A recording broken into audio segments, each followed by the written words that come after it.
Dari perspektif Islam, kisah Nabi Ibrahim bersama anak-anaknya, Ismail dan Ishak, bukan sekadar cerita tentang keturunan, tetapi merupakan naratif spiritual yang mendalam, menyentuh tema keimanan, pengorbanan, dan ganjaran ilahi. Inti kisah ini terletak pada peranan yang berbeza, tetapi saling melengkapi antara Ismail dan Ishak dalam kehidupan dan warisan Nabi Ibrahim. Menurut tradisi Islam, kelahiran Ishak dilihat sebagai penutup kepada satu perjalanan panjang, penuh ujian, sebuah ganjaran ilahi setelah keimanan Nabi Ibrahim diuji ke tahap tertinggi.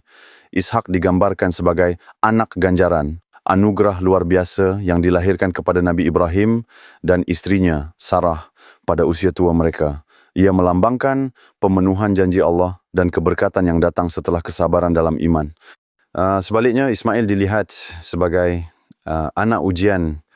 Sumber-sumber Islam meriwayatkan bahawa Nabi Ibrahim atas perintah Allah meninggalkan anak sulungnya Ismail bersama ibu Ismail, Hajar, di padang pasir tandus di Mekah. Tindakan ini bukan satu bentuk pengabaian tetapi satu bentuk ketaatan mutlak terhadap kehendak Allah.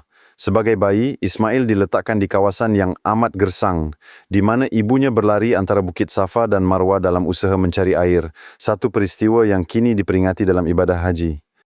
Kemunculan telaga Zamzam di sisi kaki Ismail dilihat sebagai tanda rahmat dan pemeliharaan ilahi. Tambahan pula, menurut tradisi Islam, Ismail, bukan Ishak, adalah anak yang hampir dikorbankan dalam ujian besar terhadap ketaatan Nabi Ibrahim. Kepercayaan ini disokong oleh ayat-ayat Al-Quran yang menyifatkan anak tersebut sebagai seorang anak yang penyabar dan menyebut peristiwa ini berlaku sebelum kelahiran Ishak, selari dengan garis masa kehidupan Ismail. Dalam pandangan ini, kelahiran Ishak tidak berlaku secara terpisah daripada kisah Ismail, sebaliknya ia saling berkaitan. Ia difahami sebagai ganjaran ilahi kepada Nabi Ibrahim selepas baginda menunjukkan kesanggupan untuk mengorbankan satu-satunya anaknya pada waktu itu, iaitu Ismail. Ganjaran tersebut bukan sahaja pada terselamatnya Ismail, tetapi juga pada kelahiran Ishak yang membawa kegembiraan, memenuhi janji Allah tentang zuriat yang soleh.